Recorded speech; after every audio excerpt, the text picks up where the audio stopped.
Well, a lot of you guys seem to show quite a bit of interest in the new 1995 F350 here, which I was kind of surprised about because 7.3 Powerstroke stuff is kind of shown a lot on YouTube and the internet, so it's probably pretty boring to some to see more of it, but actually you guys wanted to see more on this truck, so we'll kind of dive in and I'll show you guys what I found and what the truck needs and basically just kind of go over everything here on it. So after my walk around video, I unloaded it off the trailer obviously and just started looking things over through a couple batteries I have in it.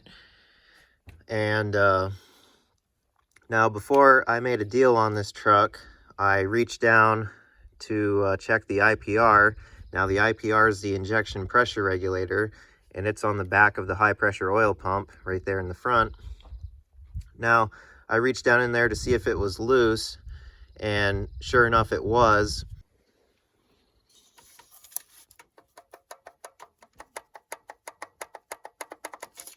Now the reason I did that was the guy told me he was daily driving this truck and then all of a sudden it just randomly quit on him. He could not get the thing going again, and by the sound of it, and no judgment towards this whatsoever, by the sound of it, he just kind of started throwing sensors and parts and stuff at it, hoping something would solve it, which, I mean, a lot of people do that in this sense, but I mean, is what it is.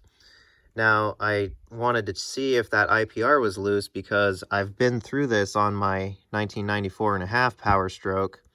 The IPR got loose on that, and I didn't know it, and I didn't really know about that issue at the time. But being a diesel and the fact that they're constantly vibrating and rattling, things like to work loose. And there's some common things on these motors that will do that, the IPR being one of them. There's a 3/4 inch nut that holds everything together and it'll rattle loose, and the solenoid on the regulator can't, function properly with the whole deal being loose. So I mean, it's not rocket science to think about it and go, a regulator is loose, it's not functioning properly, no wonder it's not going to run. But anyways, the one was loose on my truck over there, and the thing would randomly die and stall out, and I couldn't get it restarted on the side of the highway, and so on and so forth. And after some reading, because having owned that truck for a little over a year now, I've kind of brushed up on the Powerstroke knowledge, because you kind of want to know things when you own one. Well, I learned that's a common issue. I tightened up the IPR, and I've never had a problem with it since. It's never done that stalling out and dying crap on me, so that's certainly a major issue, and that's why I checked it on this truck. So I had a pretty high suspicion that that was why this thing quit on him and would not restart. So after getting it off the trailer, I tightened up the IPR. I looked over some other things as well. I pulled the fuel filter out of the fuel bowl just to see what the fuel looked like. It was nice and full in the bowl, and to my surprise, the whole fuel bowl assembly is actually pretty new, which is a good thing because when they get up in age on these trucks, especially the original fuel bowls, they'll corrode in the bottom, and even to the point of so badly that they will start leaking out the bottom and putting diesel fuel into your valley, something else I went through on that truck. So it was good to see that that's been changed already, even though this truck is only sitting at 123,000 miles. I consider that to be pretty low for one of these. So good nonetheless that fuel bowl is good, and the fuel was clean, so I put the filter back in it. And basically what I did was started cranking it over. Now the camshaft position sensors on these trucks are another issue, and when I was cranking it over, I was watching the tach and it was bouncing, so we did have signal coming from that sensor. However, just because it's bouncing does not mean that sensor is functioning properly, and the truck may or may not run at that point still. But anyways, we were getting some reaction out of it at least, so I ignored it at the time and just kept going. Now, Sounded like the glow plug system was working. Of course, I wasn't sure if all 8 of them were functioning or not, but you know, we had the nice sounding clicking going on out here off the relay and whatnot, watching the voltage gauge inside. And other little quick things I checked were the injector harnesses where they plug in, to make sure none of those were loose or anything like that. People get to monkeying with these things and they break the plastic lock tabs and they don't want to stay connected very well. So checked all that stuff. Everything seemed pretty decent. Oil level was good, although it was dirty. So cranking it over, nothing. I wasn't seeing the oil pressure gauge come up. So given the fact that this thing was sitting for 10 years, I figured it would take quite a bit to get it primed back up again with the high pressure oil system. So to save my batteries, I fed it some ether. Now, say what you will about that, but given the fact that one of our favorite entertainers here on YouTube over in Canada feeds these things, you know, 2 cans at a time and 40 below zero, and they never blow up, then I'm not too concerned about it. Anyhow, fed it some ether, got it kicking over pretty good. It sounded like it wanted to hit, and it was puffing smoke out the exhaust finally. And then after a bunch of screwing around, she finally fired right up, and it sounded absolutely beautiful, sounded nice and healthy, you know, like a typical 7.3 Powerstroke does. So I let it idle for a while, just, you know, so it can get some run time after sitting for so long. And then after that, I shut it down and I wanted to check the oil level again. And I did that, and turns out it was like half a gallon low after that point. So my suspicion for that was, even though it was full before I started it, and then after I ran it and shut it off, it was low. I suspect that in the 10 years time this thing hasn't ran, the high pressure oil pump and all that system bled off enough, and then once she ran again, it primed all that up again, and that's why the oil level was low. Anyways, after hearing it run, making sure everything sounded good and healthy and no major issues, I figured since the oil was dirty and whatnot, go ahead and change that. So she's got brand new oil, brand new filter, and even put a brand new fuel filter in it for the heck of it. And another issue the truck had was it would not crank over off the key because the solenoid was junk. So swap that out with a new one. Now it'll crank off the key rather than leaving that on and just jumping it out here to get it started before. So anyways, I did all of that and then went to fire it up again, and it didn't want to, not even with ether. It was being really picky, and I mean, just a bunch of monkeying around. So I went back to the thought process of, okay, the guy threw sensors at it. So I crawled underneath and looked up, and sure enough, the CPS camshaft position sensor had been done. So I just took a socket, unplugged it, took the hold down bolt out, and took the sensor out. And sure enough, it is new. However, I can almost guarantee you that's a Napa one. Now, if you know anything about 7.3 Powerstrokes, you'll know that you can't really just throw any old generic parts store brand sensor and whatnot at these things. They have to be Motorcraft brand specific, because these never last, they never work right, and it just gives a bunch of headaches, and it really throws you around as to what's wrong. So if you run these trucks, you know it is a good idea to carry a spare CPS with you, because when those go bad, your truck is dead in the water and you're stranded. So I took my spare Motorcraft CPS out of the glove box of this truck, threw it in this motor, plugged it in, and with a little bit more fiddling around, she did start. So whether it's just a coincidental thing or not, I don't know. I'm not really one for just throwing parts at stuff and hoping something sticks and works. However, it is good nonetheless to get this off-brand one out of there, and now I know a good Motorcraft one is in the truck. So that's taken care of. And anyways, After that, she was running again. And something else I tried for the heck of it, we'll crawl up here and I'll show you. Now, a little test you can do to see is unplug your ICP sensor here. Now the ICP is the injection control pressure, and basically that reads the pressure that you've got going through your HUI system, relays it to the PCM, and communicates with the IPR. So that's whole a system. And something you can do is when you unplug your ICP with the truck running, it'll set a default parameter in the computer and it'll run off of that. Now when you unplug it, it'll set the check engine light, but anyways, it will go to a default setting. Now the little test is when you unplug that is to watch if the truck runs worse or runs better.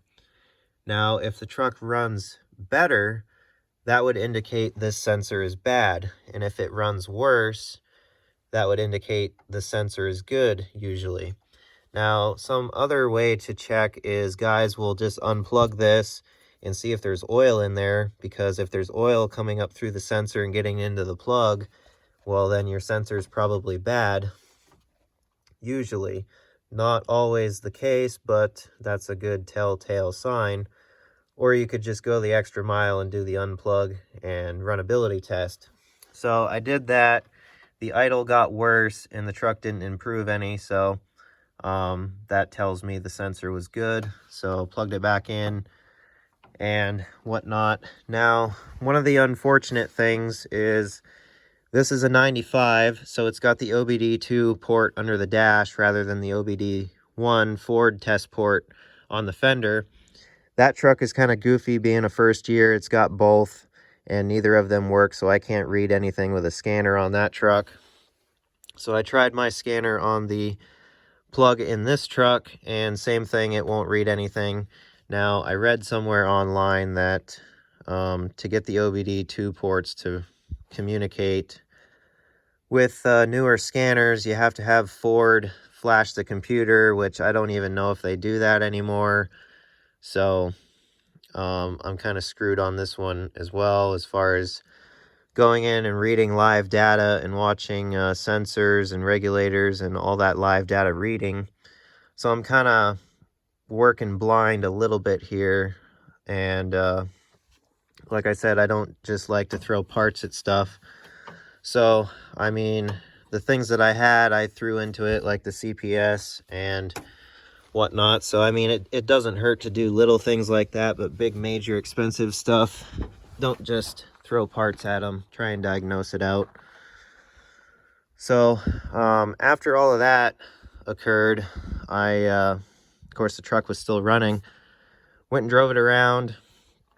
Thing actually drives pretty darn good. The transmission feels great. That automatic shifts really nice and smooth. So I kind of believe the story of it being overhauled about 5,000 miles ago. So it definitely seems nice and healthy. The fluid's pretty darn good in it. It's got a little bit of black, but I think that's just from the clutches breaking in. So she'll just need a transmission flush and filter and stuff like that, and new fluid. But I think she's good and healthy. And one of the frustrating things is this 1 ton rides better than my 3/4 ton, but you can kind of contribute that to the solid axle versus the TTB, but is what it is. I'm not too picky. It was just kind of funny. So drove it. Everything seemed good. Got back here and I parked it, and I was going to see how it restarted. So I shut it off and went to restart it, and it would crank and crank and crank and crank and crank and nothing. It would not fire back up. And while it was turning over, I was watching the oil pressure gauge to see if it would come up eventually after all the cranking, because the low pressure oil pump in the bottom end has to feed the high pressure oil pump, and then so on and so forth. I think it's 500 psi minimum to fire the injectors. So that was not seeming to work accordingly. So given the fact that it was warm, that means the oil is thinner. So there's an issue with when the O-rings go bad on the IPR, the thinner oil will bypass those O-rings and mess things up too, mess with readings and pressure and whatnot. So I'm almost certain that might be what's going on. Not 100% sure, but it is a common issue, and it could be worth just throwing an O-ring kit in that IPR and seeing what happens. But anyways, it's been sitting for a couple weeks since I played around with all that stuff. So given the fact that the oil is cold now, I want to see if it will fire up without ether, without anything, just see if it will normally fire up with cold oil, and we'll see. I worked on a 99 Super Duty body style Powerstroke one time, 7.3, and that one, it would fire up, run beautiful, and as soon as it got hot, it would die and quit. And what was happening was that IPR was getting hot from the heat of the motor, and then it wouldn't function properly, and it would kill the truck, and then you'd let it cool off, and it would run amazing again. Ended up changing the IPR in it, and that solved the issue. Now, that doesn't really seem exactly what's going on here, because I have gotten this truck pretty warm. The temp gauge doesn't work, but, you know, obviously just coming out here and feeling things, it's up to operating temp and whatnot. It doesn't seem like getting hot is killing it. It's seeming like the hot oil is giving it an issue. So we'll go in here and we'll see. Of course, I am not confident in all 8 glow plugs being functioning, so we will see. Get all the mechanicals sorted out, and then have to work on the interior and put this stuff back together.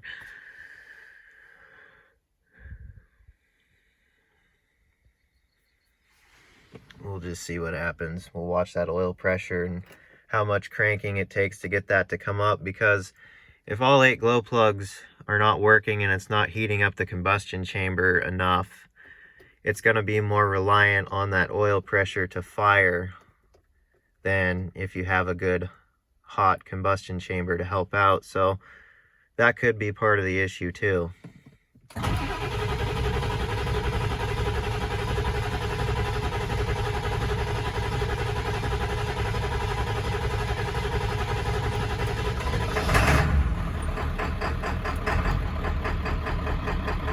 Not bad, but definitely has an issue. Sounds a little knocky at idle too, but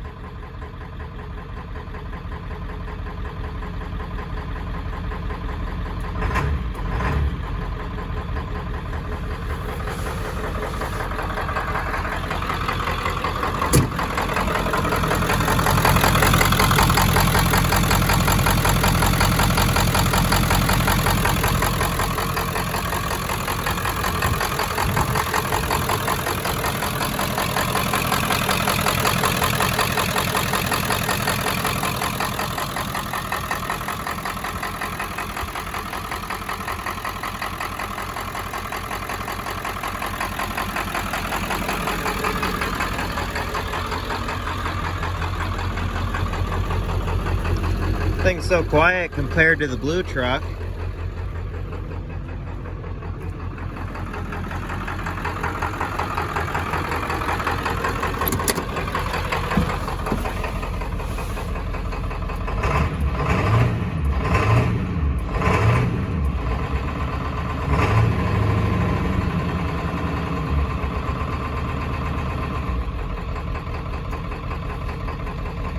Little shaky, little noisy at idle, like it's got a bit of a miss. I don't know, could be injectors. Of course, I can't read live data on them, so we're just guessing. But I mean, you bring her up, and it sounds good and healthy, so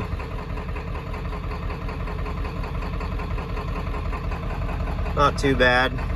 We'll give her a couple minutes and go take it for a drive down the road. All right.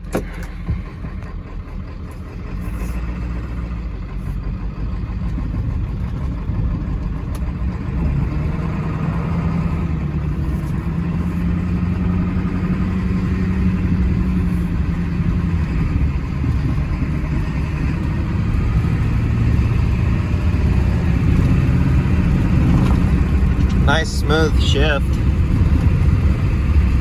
Seems pretty good. Just rides like a dream for a 1-ton.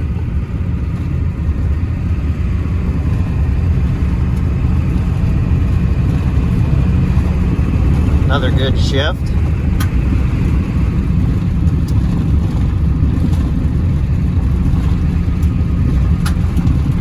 Alright, we're back parked.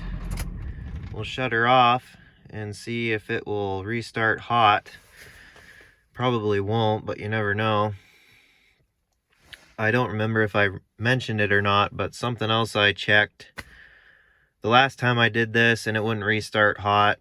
I pulled the little plug out of the top of the high pressure oil pump in the front of the motor to see if the oil level in that had gone down, or, you know, where the oil would have been warm and hot, it immediately drained down, and no, the oil level in the high pressure oil pump was still full.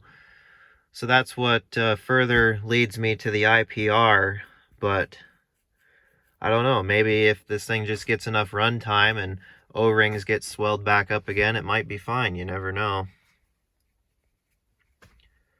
So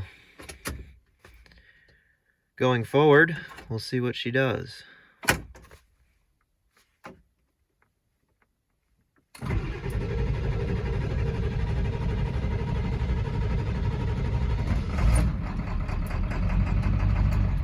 Interesting. It might be getting better.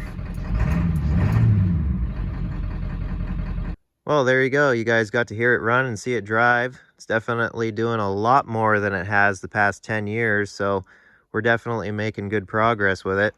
Now, you never know. It might be coming back around now and not need anything super major. We'll just have to keep driving it, putting some runtime on it, get things rejuvenated a little bit. I definitely think I'm gonna throw new glow plugs at it. I think that would be wise, so that we know all 8 are good and new and will last a good long while. And another thing, throw an aftermarket White Rogers glow plug relay on it. That was one of the best things I ever did for that truck, so we're gonna go ahead and copy it on this one. And, you know, who knows, maybe the glow plug system is just, you know, lacking, and that's part of the issue right now, because that truck kind of did the same thing when the relay was bad. So we'll try that first, see how it acts and runs and whatnot. And if it needs more, we'll just figure it out and keep messing with it. So I guess until then, let me know if you guys want to see more on this truck, if you're enjoying this type of Powerstroke science kind of stuff going on. I'm no expert, but I did try and brush up with some knowledge on them to make my blue one more efficient. But yeah, we'll keep messing with them, I guess. They're good trucks. So hope you guys enjoyed. Be sure to leave a like and subscribe. Check out the merch store, link is down below. And until the next video, I will see you guys later.